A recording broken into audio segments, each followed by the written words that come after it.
Nakakupisa lang mo tanan? Very good.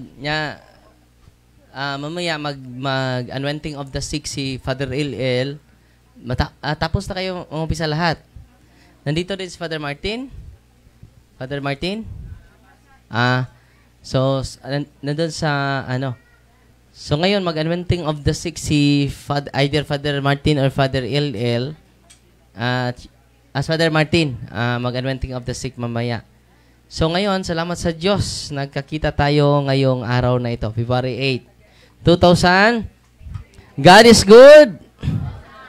God is good. All the time. May bago ng sagot niyan, no? Kung God is good, grabe. All the time. So, Tagalog ko kay live tayo sa punto per punto staff. Merong mga hindi makaintindi ng salitang Bisaya. Napilitan ako sa pagsasalita ng salitang ugat na binubuo ng mga barikos.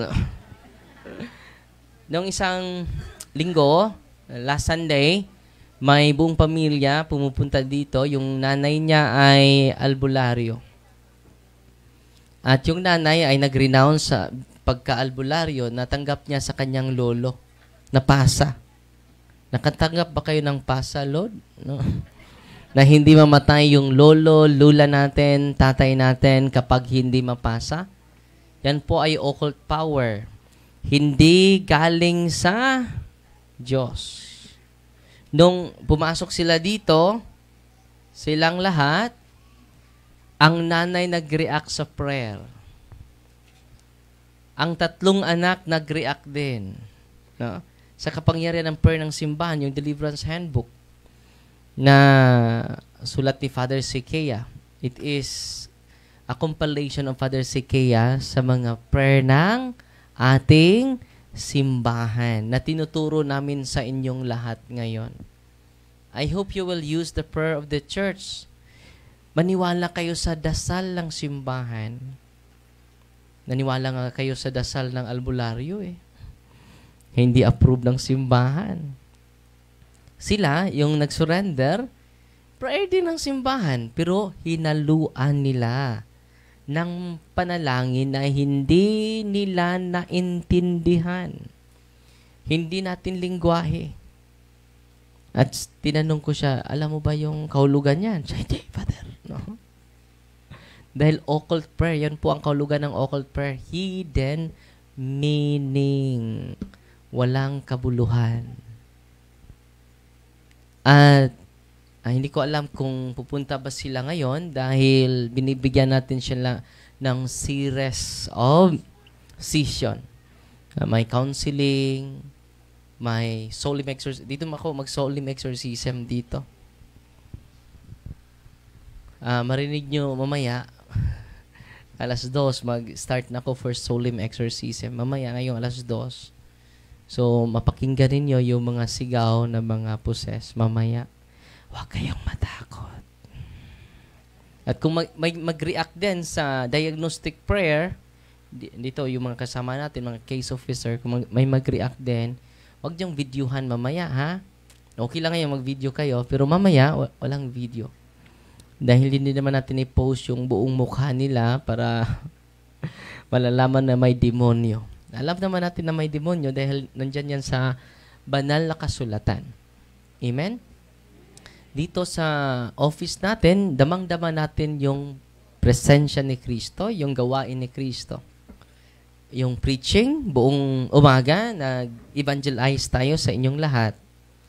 And then, healing through the sacrament of confession. Alam nyo ba na ang ating mga karamdaman ay galing din yan sa ating negatibo na pananaw sa buhay, mga negatibo na emosyon na ating natanggap galing sa ating kapaligiran.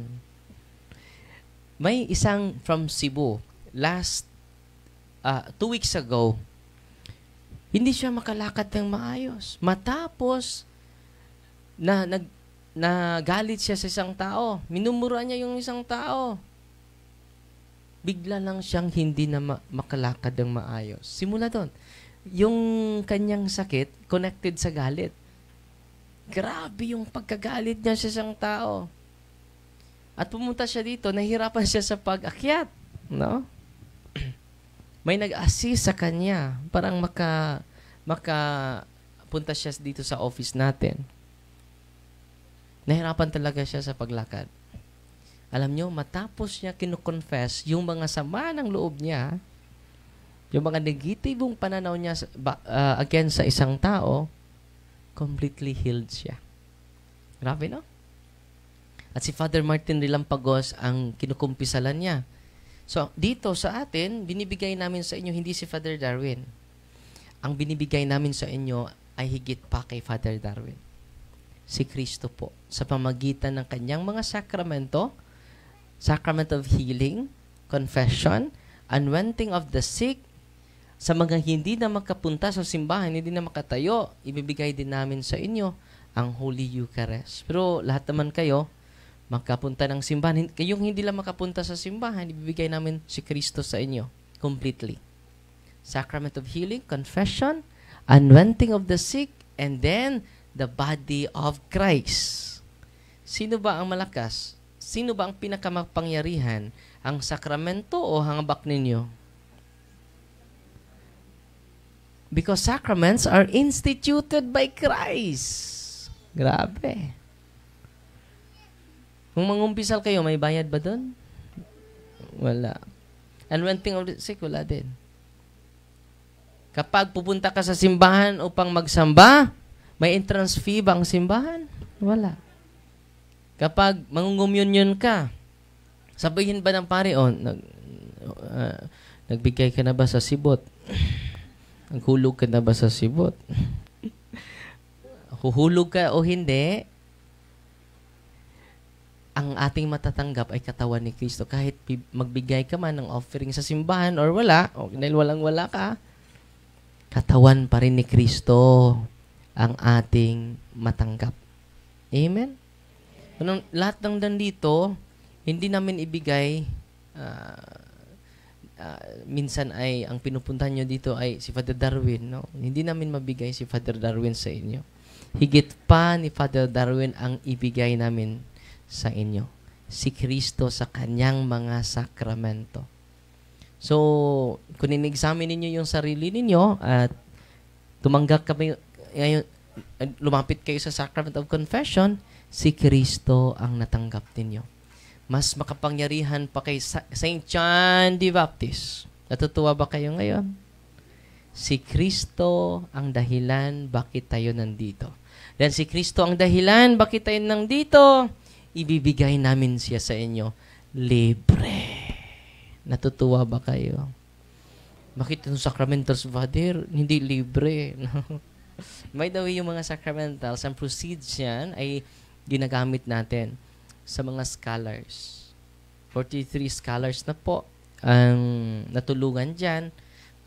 Almost 20 ang mga college. 7 sa college ay mga seminarista po. Na kung mamamatay si Father Darwin, may papalit. Amen? At sa mga walang pera, huwag kayong mag-alala dahil nag-bless ako ng olive oil for you. Sa mga hindi maka-afford, lalong-lalo na sa olive oil, mahal yung olive oil, pure olive oil. Amen? Sa mga walang pera, nag-bless po ako ng olive oil. Mura naman yung tubig. Marami namang tubig dyan. No? Walang problema ang tubig, di ba? Ang asin, rock salt. Pangitaon po ng rock salt. So, lapit kayo ni Nanay Ili, yung walang wala. Okay? At kung may mga biyaya kayong marami, pwede kayong mag-donate para sa ministry natin. Dahil yung deliverance team natin, hindi na nagtatrabaho, inaalay na nilang sarili sa ating ministry. Ating bagbigyan ng papuri ang Diyos sa kanilang dedication, mga kapatid. No? Salamat tayo sa mga nagkatikay sa inyo. Buong buhay nila, inaalay nila sa ministering ito. At kung nag-aani din kayo ng bigas, pwede pagdala kayo ng 1 kilo dito. No? Para tulong sa ating ministry. Amen? At tatanggap din kami ng mga lubid dito. Oo. Ang dulo ay kambing, baka, kalabaw. Para yan sa ministry po. Para yan sa ministry. At pasensya na kayo, maliit yung lugar natin. Masikip yung lugar natin. Pero may nag-donate sa atin ng 1 hectare. Ongoing po ang construction ng building natin for permanent office of healing, deliverance, and exorcism office po. Saan? Sa Durol, Balilihan, Bohol, 1 hectare. So nagtayo na tayo ng mga 500 katao ma-accommodate natin sa chapel. And then may deliverance room, may exorcism room, at may confessional box sa mga kasamaan. Salamat din ako sa mga kasamaan kong pari na sasama natin every time nandito tayo. So maraming mga gastusin dito sa ministry, yung kuryente natin, no? Yung mga kasama natin pari for gasoline allowance nila para gagaan yung trabaho ko dahil nung una ako lang magpakumpisal mga 300 ako lang uupo doon. Pero ngayon, salamat sa Diyos may kasama tayong mga pari. Okay? Salamatan natin si Father Martin at si Father Il-El na kasama natin. Bukas din, kung may oras sila, ganito din. Magpakumpisal sila para sa inyo. Amen? Tinatanggap natin ang ating Panginoong Hesukristo. Pumunta kami sa prosperidad sa Diocese of Butuan. May isang babae, ang pangalan niya si Ate Janet. Ang anak niya ay doktora. Merong sakit na hindi natural. May totoo na may barang, may kulam. Totoo po. Totoo na may curse. Totoo na may love potion po. Lumay. O gayuma. Totoo po. At paano natin maprotektahan ang ating sarili sa mga kampo ng kasamaan, sa kampo ng kadiliman? Paano po? Sa pamagitan ng sakramento po. Sacrament of healing, not only a sacrament of healing, but it is a sacrament of protection. Grabe no, libre lang.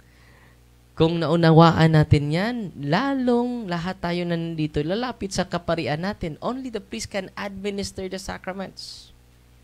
Amen? So, ngayong sunod na mga linggo, ako po ay magbigay ng retreat sa Diocese of Dipolog. Mga pari po yung makikinig sa akin. No? Tinawagan ako sa in charge nila sa Diocese of Dipolog. Father, ikaw napili sa diocese. Ano? Ikaw magbigay ng retreat. Hindi recollection ha, retreat. Ilang araw ako sasama sa kanila. Mataas na araw ako sasama sa kanila. Ako ang speaker. Father, nagkamali ka yata. Father, 8 years pa ako sa pagkapari. Usually, ang maging speaker niyan ay mga marami ng experience. Ako po ay ground zero pa, Father. No? Hindi pa ako umabot ng 10 years. Baby priest pa ako, Father. 8 years old.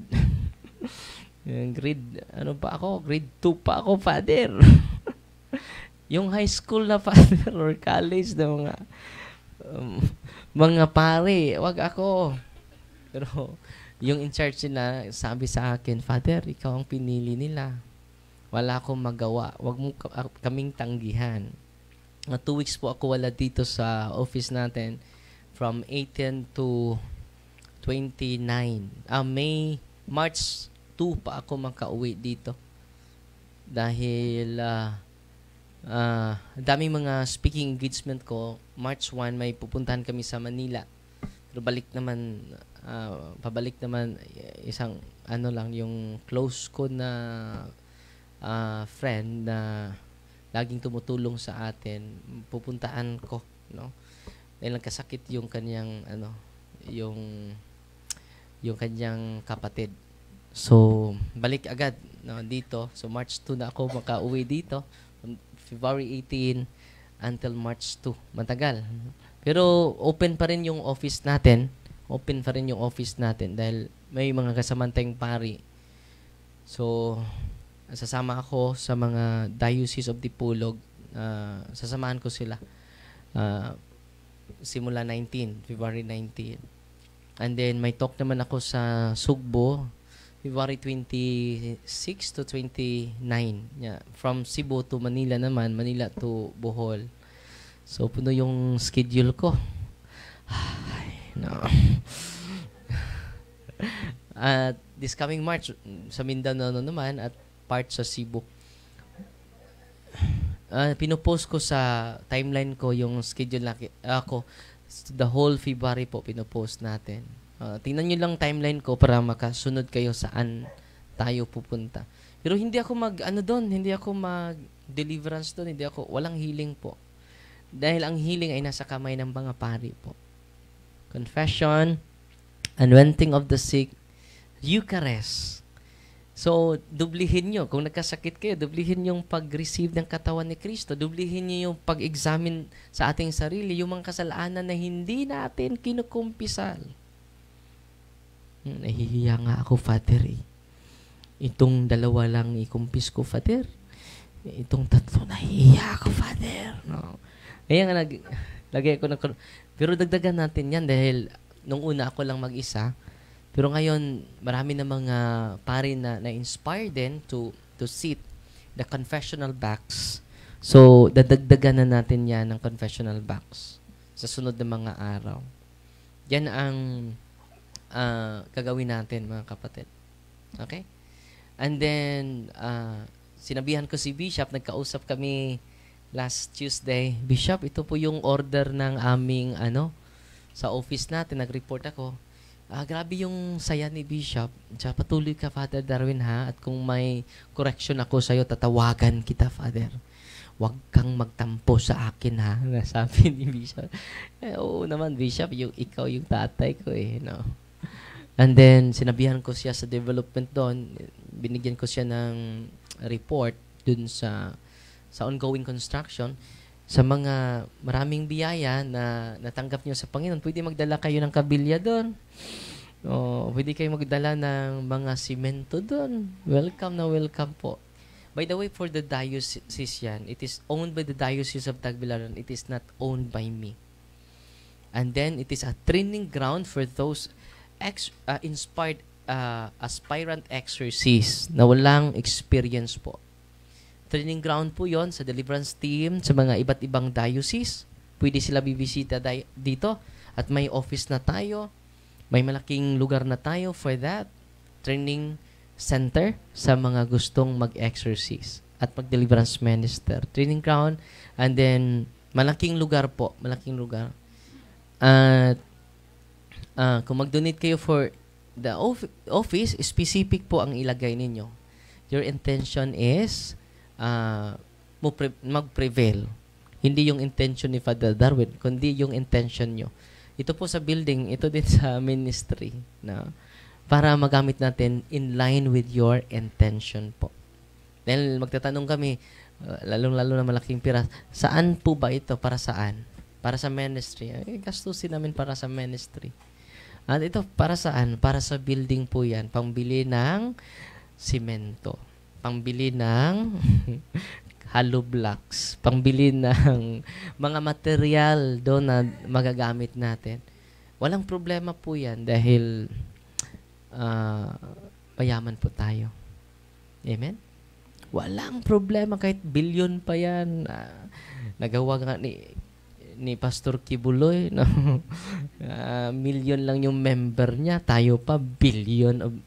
1.2 billion po yung members ng Simbahan Katoliko. It is 100 million siguro dito sa Pilipinas. Kung nagawa yan sa 7 million lang, no?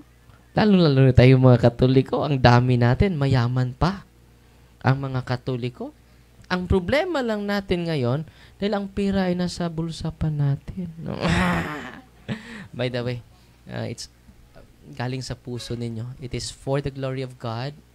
Dahil yung nagbigay ng 1 hectare, ilalagay na sana yung pangalan ko doon sa 1 hectare. Sabi ko, wag yung pangalan ko. It should be given to the Diocese of Tagbilaran, hindi sa akin. So yung building is not owned by Father Darwin. It is owned by our Diocese of Tagbilaran. Amen? At magtatayo tayo ng dormitory doon. At plano ko din magtayo ng charity building para sa mga nabaliw na palakad-lakad sa ating kalye. Alagaan natin sila. Amen? And then, naging baliw sila lalo dahil walang nag-aalaga sa kanila. Walang nagbigay ng vitamins, walang nagbigay ng pagkain. And then, i-aircon natin. Okay? Baka maging baliw na kayo sa araw na, Father, baliw ako. Naging baliw na. Kailan ba ito naging baliw? Magkatapos ng charity mo na building, Father. Doon siya nagsimula, naging baliw. Yan ang plano natin sa lugar na iyan. At gagawin natin yan dahil yan talaga ang plano ni Kristo eh. Ano ang ginagawa mo sa labing ubos? Sa Tagalog, labing ubos? Pinaka mababa ay ginagawa mo yan sa akin. Ang dami natin, pero hindi natin nagawa yung pag-alaga sa mga pinakamababa sa ating lipunan. Pataasan ng tayo, sinong magandang magharang sasakyan, magharang bahay, magharang kotse, gara kaita, gara. No, magara, no. Totoo, hindi.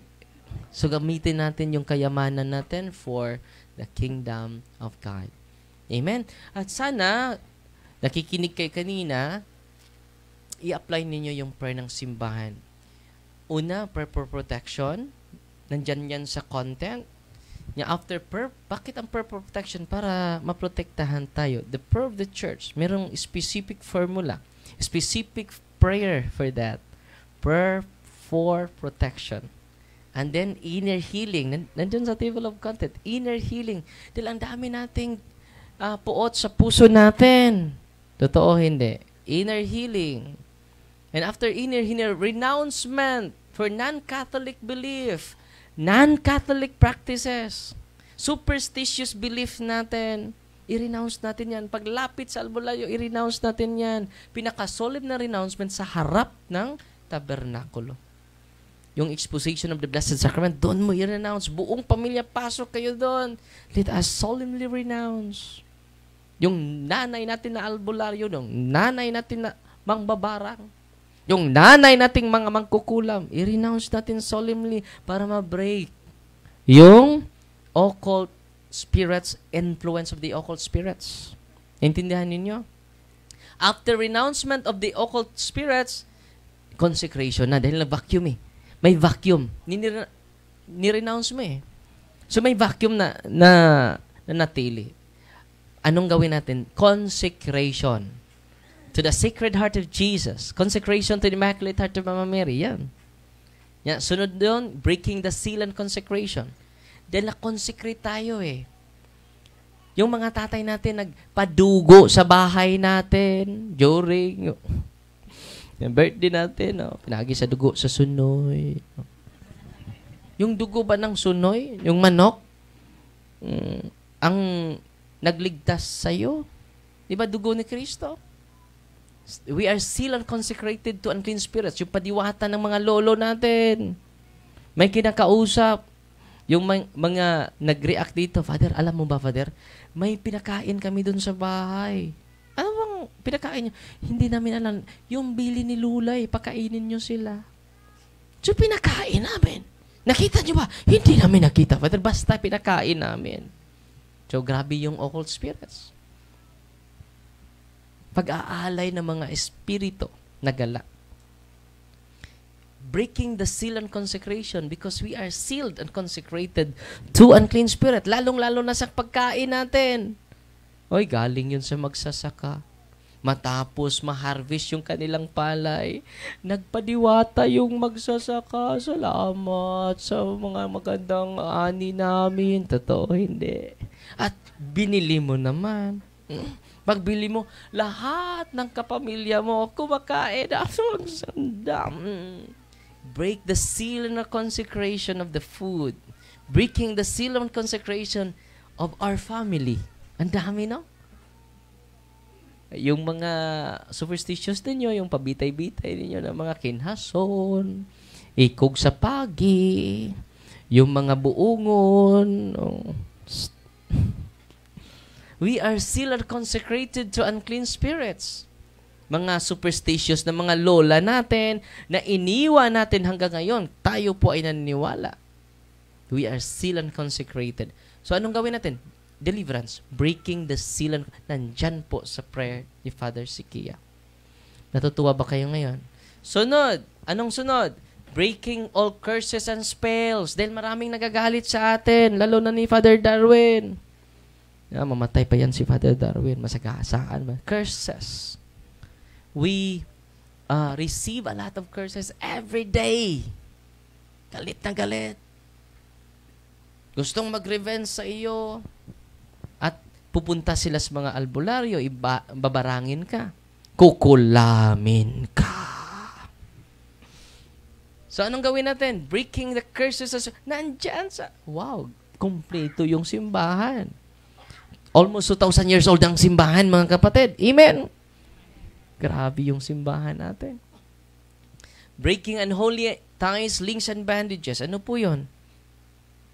Dahil may marami tayong mga ninuno na mga connected sa mga anting-anting.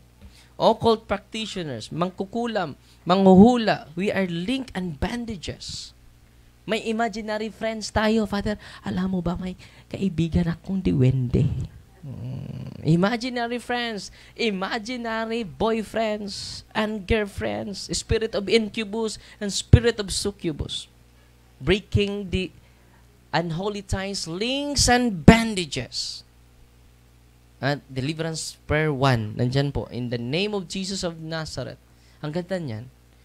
Alam nyo, yung deliverance na yan, ang daming pinagaling. Breaking all curses, breaking all seals and consecration, breaking unholy ties. Kung i-recite niyo yan, hindi yan lang sa para sa mga possessed, pwede din sa mga may sakit. Yung family members niyo, but before that, see to it, you practice cares. Ano ba yung kahulugan ng cares? Confession, adoration, rosary, Eucharist, sacramentals, cares. Intindihan nyo ba yun? Paulit-ulit po natin yung sinasabi. So ngayon mga kapatid, mag-bless ako sa mga sacramentals ninyo at keep in touch sa Punto por Punto YouTube channel natin dahil marami kayong matutunan from time to time. Amen? At i-invite ninyo yung mga circle of friends ninyo, lalong-lalo na yung mga kapatid natin sa abroad para dyan lang kayo, manatili lang kayong nakaupo ha. At i-bless ko lahat ng mga Ang i-open ninyo yung tubig lang. At after this, mag-anointing of consecration of senses po ako sa inyong lahat. At si Father Martin, mag-anointing of the sick. At lahat kayo makatanggap ng deliverance or intercessory prayer. Lahat kayo bago kayo uuwi. Okay? At papasok ako dito agad dahil magsimula na ako mag-exercise. At kung hindi kayo uuwi, makarinig kayo sa mga boses ng mga possessed na sisigaw. Mamaya, from 2 to 6 p.m. po. Pero ngayon ay hindi kayo nakaabot ng 100, no? Salamat sa Diyos. Hindi ko alam, makapahinga ba ako ng maaga ngayon dahil nung una, nasiyahan ako dahil mga 22 lang ang nakapunta. Ay, salamat, 22 lang.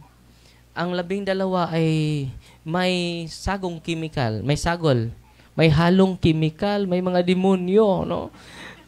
12 katao, no? Akala ko matapos ako. May halong kimikal pa rin yung 12. Alam niyo, natapos ako alas 9 na. So ngayon, last Sunday is almost 400 last Sunday. Almost 400. Ngayon is ilan sila ngayon, bro? Ilan sila ngayon? Ha? Umabot pa rin kayo ng 100. Akala ko hindi kayo umabot ng 100. So, yan so I hope you receive the sacrament, ha? At kung meron kayo kasalanan na hindi nyo nasabi, balik kayo sa sacrament of confession. And then, mag-anointing of the sick si Father Martin. And then mag-anointing, consecration of senses po ako sa inyo after sa blessing of sacrament, religious items. In the name of the Father, and of the Son, and of the Holy Spirit. Our help is in the name of the Lord. You creature of salt, the blessing of salt, I purge you of evil with the living God, with the true God, and with the holy God. By the God who ordered you,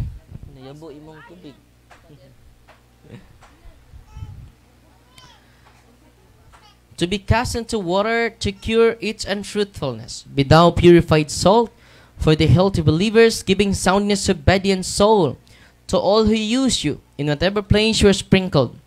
May phantasm and wickedness and Satan's cunning be banished, and let every unclean spirit be repulsed by him, who shall come to judge the living and the dead, and the world by far.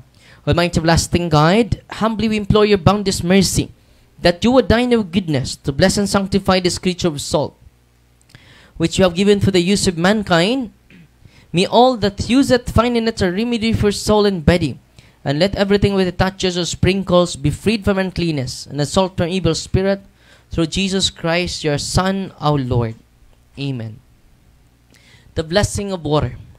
You creature water, I purge of evil in the name of God the Father Almighty, in the name of Jesus Christ, his Son, our Lord, the power of the Holy Spirit, that you may be water fit to brace us against the envious foe.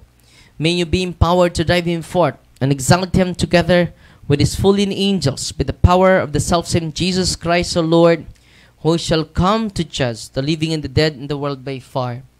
O God, for man's salvation, those dispense wondrous mysteries with efficacious sign of water, hearken to our prayer, pouring forth your benediction upon this element, which we consecrate with manifold purifications. Let the Scriptures serve you in expelling demons and curing diseases, whatsoever it sprinkles in the homes of the faithful, but cleansed and delivered from harm, its homes enjoy a spirit of goodness, and an air of tranquility, freed from baneful and needless snares by the sprinkling of this water. May everything opposed to the safety and repose of them that were in be banished, so that they may possess the well-being the sick, in calling upon your holy name, and be protected from all peril, through Jesus Christ our Lord. May the salt and water be mixed together, in the name of the Father, and of the Son, and of the Holy Spirit. Amen. Haluan nyo ng salt yung tubig ninyo. Kaunting salt lang ang ihalo sa tubig ninyo. The Lord be with you, author of invincible strength and King of conquerable empire, ever the glorious triumphant one, who restrained the force of the adversary, who overcome the fierceness of the devouring enemy, who valiantly put down hostile influences. Prostrate and fearsome we beseech you, Lord. Consider kindly this creature of salt and water. Make it honored and sanctify it with a dew of your sweetness. Wherever it is sprinkled in your name, may devilish infection cease. Venomous terror be driven afar, but let the presence of the Holy Spirit be ever with us, as we implore your mercy to our Lord Jesus Christ, your Son, who lives and reigns with you in the unity of the Holy Spirit, one God, forever and ever. The blessing of oil. Our help is in the name of the Lord, who made heaven and earth. God's creature oil, I cast out the demon from you by God the Father Almighty, who made heaven and earth and sea, and all that they contain. Let the adversary's power, the devil's legions, and all Satan's attacks and inclinations be dispelled and driven afar from this creature oil. Let it bring health in body and mind to all who use it. In the name of God the Father Almighty, in the name of Jesus Christ, His Son and Lord, the power of the Holy Spirit, the Advocate, as well as in the law of the same Jesus Christ our Lord, is coming to judge both the living and the dead, and the world by far. O Lord, heed my prayer, and let my cry be heard by you. The Lord be with you. Lord God Almighty, before whom the hosts of angels stand in awe, and also the service of acknowledgement, please should regard for little blessed and hallow this creature oil, which by power has been pressed from the juice of olives. You have ordained it to anointing the sick, so that when they made well, they may give thanks to you, the living and true God.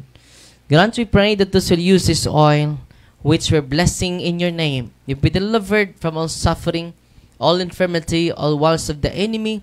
Let it be a means of averting any kind of adversity from man, made in your image and redeem your precious blood of your Son, so that he may never again suffer the sting of its serpent, through Christ our Lord. the blessing of all your religious item. Incense, general blessing sunod. Candles, rosaries, Benedictine medals, Benedictine cross, candles, rosaries, sacred images of God and sacred images of the saints,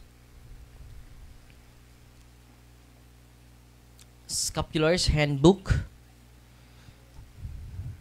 Heavenly Father, through your Son, Jesus Christ our Lord, in obedience to Him, we embrace the ministry He has entrusted to His bride, the Church. Grant on your mercy, we pray, a very special and powerful blessing on all the religious items that we will hence use in the ministry of healing, spiritual liberation, and exorcism. Thine that through the blessing you bestow, may it be a very potent, terrible weapon against the attacks of the evil one and his legions. May these religious items mightily restrain the devil and his demons and all unclean spirits, rendering them powerless, unable to harm the pledge of peace and people unto whomever. These are used in the exercise of the ministry.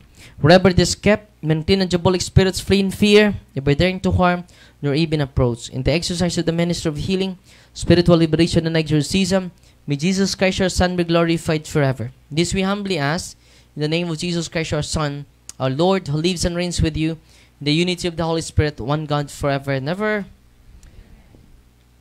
Our Father, who art in heaven, hallowed be thy name. Thy kingdom come, thy will be done on earth as it is in heaven. Give us this day our daily bread, and forgive us our trespasses, as we forgive those who trespass against us. And lead us not into temptation, but deliver us from evil.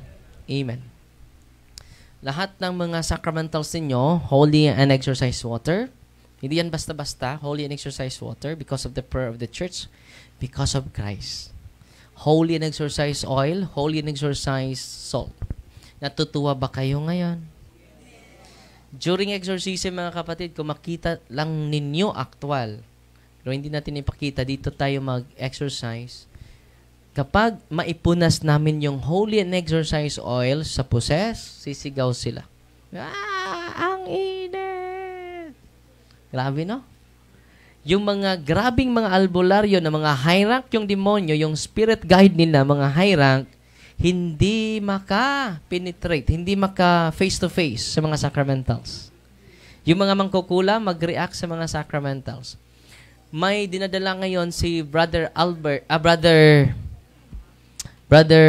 Fred, isang founder ng kulto sa Mindanao. Nakikinig sila sa ating programa, yung buong pamilya nila, at na-convince siya na hindi sa Diyos yung kanyang spirit guide. Anong ginagawa nila? Nagpa-bless sila sa pari ng sacramentals. Just imagine while blessing the sacramentals, take note, while blessing the sacramentals sa pari, nag-bless ang pari ng sacramentals, yung founder ng kulto ay natatakot na. Nanginginig yung buong kalamnan niya. Yung buong laman ng katawan niya. Grabe na. So, ingatan nyo po yung mga sacramentals ninyo. Huwag nyong ilagay kahit saan. Blessed and exorcised na po yan. Okay? Pwede nyo yang ma-share kahit sino. Pwede nyo ma-share yan sa mga tao na ibang sekta dahil ang daming testimonya po na converted sila dahil sa sacramental and they receive the sacrament of Jesus Christ. Natutuwa ba kayo ngayon? So ngayon panghuli mga kapatid, mag-consecrate ako sa mga senses ninyo dahil i-consecrate natin yung sarili natin. Kapag i-consecrate natin yung sarili natin, we consecrate others. And by consecrating ourselves, we consecrate the world. Amen? Manatili lang kayo nakaupo and then bow down your head and close your eyes. In the name of the Father, and of the Son, and of the Holy Spirit. Amen. You do I implore, Holy Lord, Father Almighty, Eternal God, help your servants who wander in uncertainty and doubt through the night of this world, that they be shown the way of truth and the knowledge of you. Open unto them the eyes of their heart, the better to acknowledge you as the one God, the Father in the Son in the Father, together with the Holy Spirit, and may they deserve to enjoy the fruit of this covenant, now and forever, through Christ our Lord. I consecrate your forehead that you may accept the cross of the Lord. Using the oil or water, consecrate your forehead.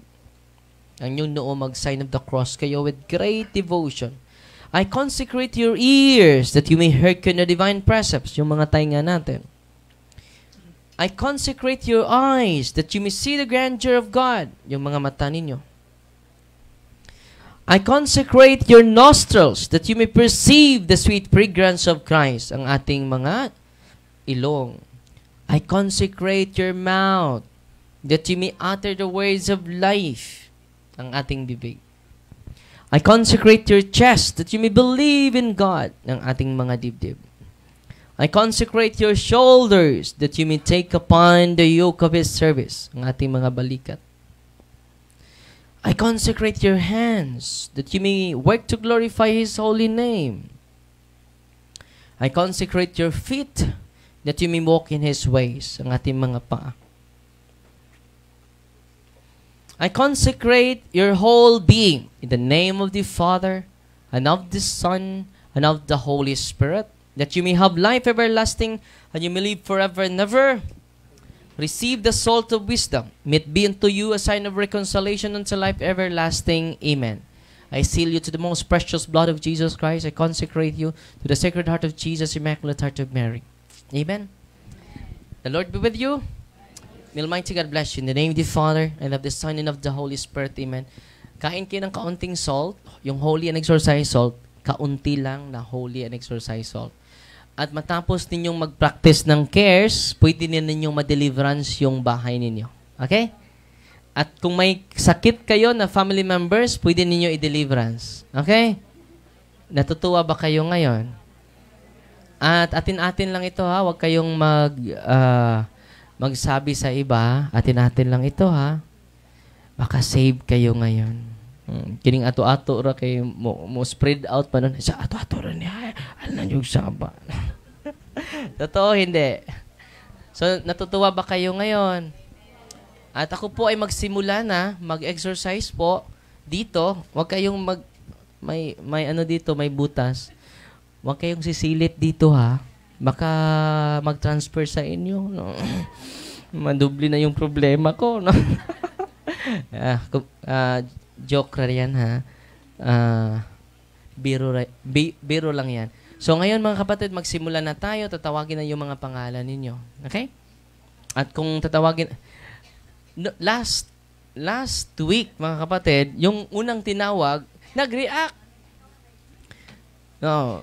Example, number 6, nag-react. Number 7, nag-react din. Pag number 8, wala nang tumayo. Natatakot na kami. Huwag kayong matakot. Do not be afraid. Yan ang payo ni Kristo sa akin at sa ating lahat. Amen? At kung may karamdaman kayo, mag-anointing of the sick ang ating kasamang pari. Okay? While calling your name. Dahil may lista tayo sa mga pangalan ninyo. Okay? Magsimula na tayo, ha?